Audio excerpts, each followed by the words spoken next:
Next देखिए इसमें addition of vectors, कुछ स्केलर क्वांटिटीज को आप सिंपली ऐड कर देते हैं.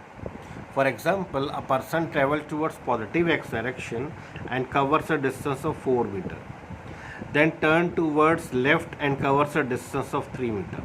अब वो आपसे पूछता है find the total distance moved, तो आप क्या लिखते हैं 4 meter plus 3 meter that is equal to 7 meter. But अगर वो आपसे पूछता है फाइंड द डिस्प्लेसमेंट, तो displacement is the difference between initial and final position. Displacement कितनी होगी that is equal to 5 meter. तो आपने डिस्प्लेसमेंट के लिए कुछ अलग रूल लगाया. स्केलर क्वांटिटीज को सिंपली ऐड कर दिया, बट वेक्टर क्वांटिटी के लिए आपने कुछ अलग रूल लगाया. तो वेक्टर क्वांटिटी सिंपली ऐड नहीं होती. तो इसमें लिख रहे हैं आप first is for geometrical addition of two vectors. First case is when two vectors are acting in the same direction. So we are having two vectors, A vector and B vector. Let they are acting in the same direction. अब सुनना बच्चे ध्यान से. To find their resultant, join the tail of B vector with the head of A vector, keeping its magnitude same, keeping its direction same. Join the tail of B vector with the head of A vector, keeping its magnitude same, keeping its direction same. Then a single vector R vector joining the tail of A with the head of B. Single vector R vector joining the tail of A with the head of B gives their resultant vector. Resultant vector क्या होगा that is A vector plus B vector. और R का magnitude कितना होगा, R का magnitude is equal to A का magnitude plus B का magnitude. इस केस में the resultant between the vectors would be maximum.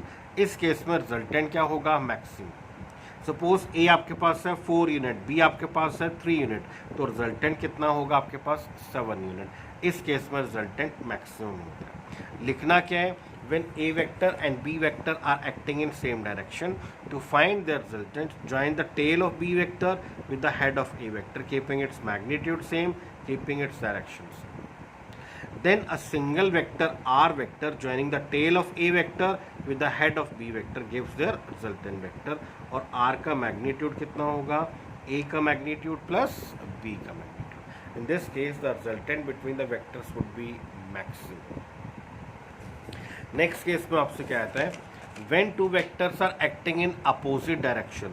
अगर दो वेक्टर अपोजिट डायरेक्शन में एक्ट कर रहे हैं, so this is our A vector and this is our B vector and they are acting in opposite direction. ये opposite direction में act कर रहे हैं. A वेक्टर को एज सच उठाइए, keeping its magnitude same, keeping its direction same. A vector को as such उठाइए, magnitude same, direction same. B vector को एज सच उठाइए, keeping its magnitude same, keeping the direction same, और B के tell को A के head पे रख दीजिए. B वेक्टर को एज सच उठाइए, keeping its magnitude same, keeping its direction same, और B के टेल को A के हेड पे रख दीजिए. आपने एरो की डायरेक्शन चेंज नहीं करनी. This was the direction of A vector and this was the direction of B vector. Then a single vector joining the tail of A with the head of B. Single vector joining the tail of A with the head of B gives their resultant vector. R vector कितना होगा, A vector minus B vector. और R का magnitude कितना होगा, R का magnitude is equal to A का magnitude minus B का magnitude. R का मैग्नीट्यूड कितना होगा, A का मैग्नीट्यूड माइनस B का मैग्नीट्यूड. अगर A आपके पास है 4 यूनिट, B आपके पास है 3 यूनिट, तो रिजल्टेंट कितना होगा, that is equal to 1 unit. इस केस में the resultant between the vectors would be minimum. तो आपको रूल चेंज नहीं करना है, B को एज सच उठाना है और B के टेल को A के हेड पे रख देना है. Then a single vector joining the tail of A with the head of B gives their resultant. तो आपको अब मिलेगा R मिनिमम. नेक्स्ट देखना बच्चों,